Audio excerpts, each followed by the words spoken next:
to begin by asking you guys about the tone of the film, because it really balances comedy and drama really well. And as actors, is that a difficult line to sort of walk, or do you kind of just leave that up to the directors?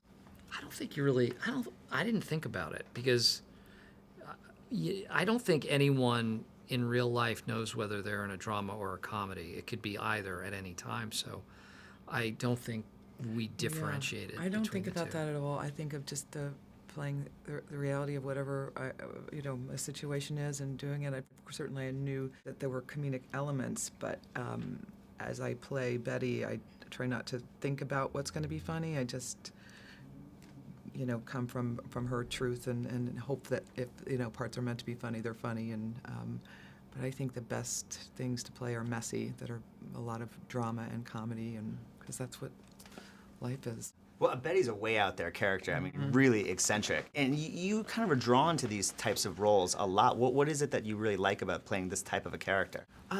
Well, Betty, I never played anyone that crazy before. I mean, she was exhausting to play, and Is she? Is it tiring? Yes. I mean, he would laugh at me every time they'd say cut, and I would fall into a ball on the floor. It was like I couldn't talk to anybody in between takes because she required an enormous amount of energy to drive through everything she had to say, and she was, of course, in so much pain, covering up so much, and that was those are the kind of characters I'm drawn to. I love people who are in denial of what's really going on, because it's so human, it's so real, it's so recognizable and relatable and poignant, and I thought she was fantastic, and I couldn't wait to get into those white jeans. Well, and Steve, this is a departure for you as well. I mean, you play a real jerk in this movie.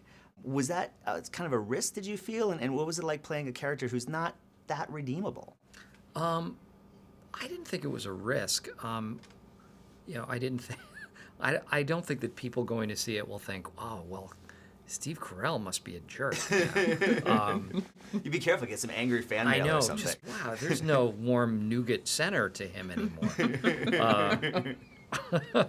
No, I just thought he was a different kind of guy. I didn't, you never approach a character. You always look for what you perceive as the good in the character, and you don't approach a character. I don't.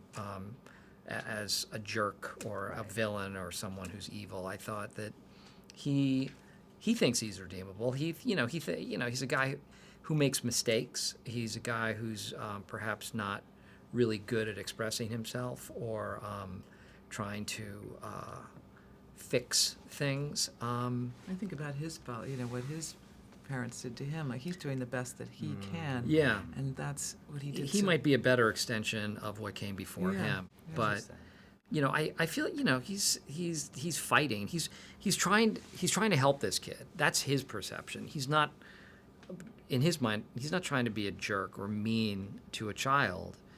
He's trying to get this kid to a point where he's going to be able to face the world, because the world is a tough place, and if he, it's tough love with maybe a little lacking in the love aspect.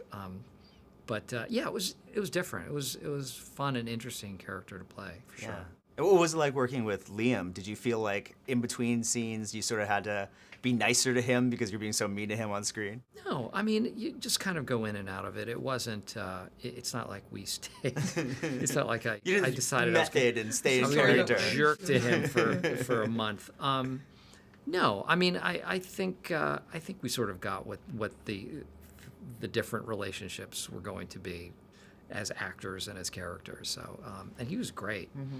He really took it all in, and it's very subtle and very modulated, and I think he did an excellent job. Well, I really enjoyed the film. It was great talking to both of you. Thank you so much. Appreciate it. Thank you.